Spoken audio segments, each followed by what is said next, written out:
नमस्कार दर्शकों, सभी बहनों को करवा चौथ की ढेर सारी शुभकामनाएं।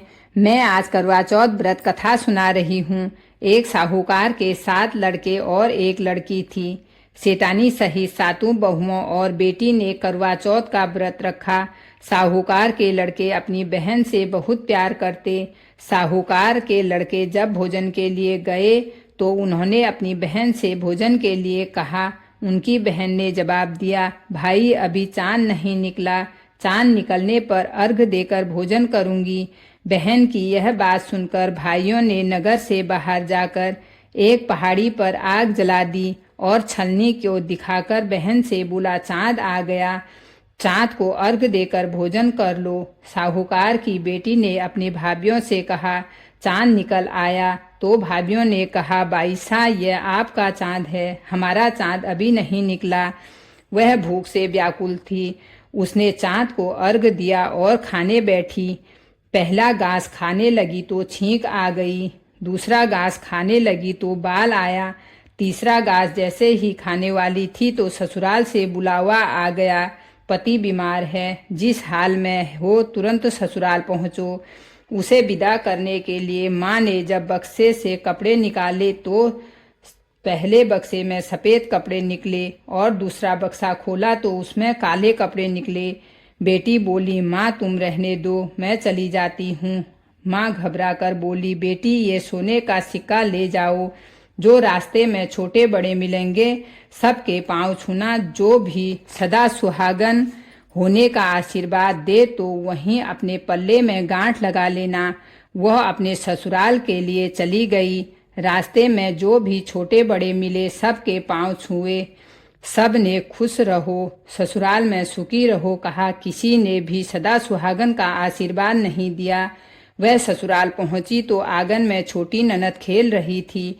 ननद के पैर छुए तो उसने सदा सौभाग्यवती रहो का आशीर्वाद दिया। उसने सोने का सिक्का ननद के हाथ में रखा और पल्ले में गांठ लगा लिया।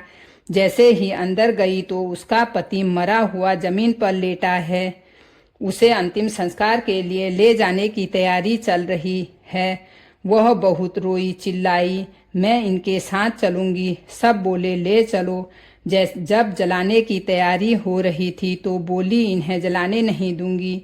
तो वह सब यह सुनकर बोले, पहले तो अपने पति को खा गई, अब उसकी मिट्टी भी खराब करोगी। लेकिन वह नहीं मानी। गांव व परिवार के लोगों ने यह निर्णय निकाला कि इसके लिए यहाँ पर एक झोपड़ी बना देते हैं।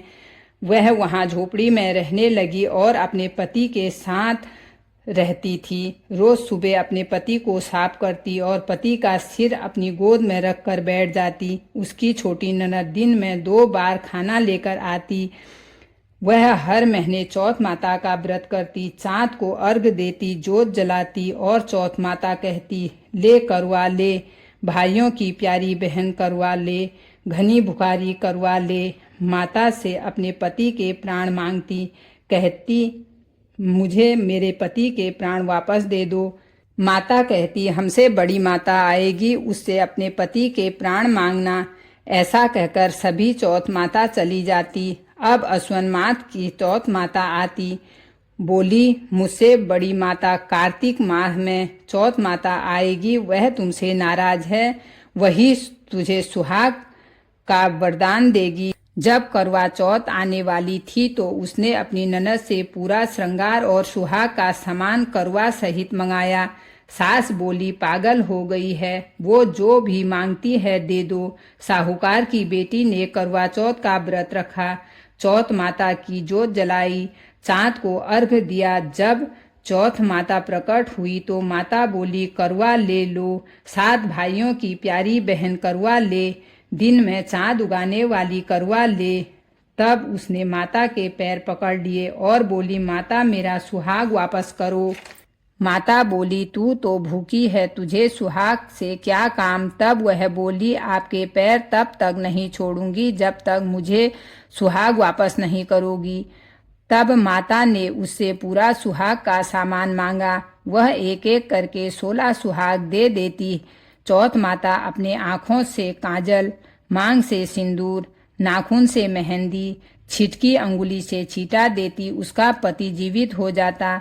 माता जाते जाते उसकी झोपड़ी पर लात मार गई।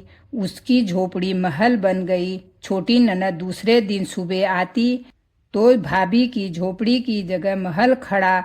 वह अपनी ननद को देख दौड़ी दौड़ी जाती और ननद को आवाज लगाती, बाईसा आपका भाई वापस आ गया। घर जाओ, सासू जी से कहो बाजे गाजे के साथ हमें यहाँ से ले जाओ।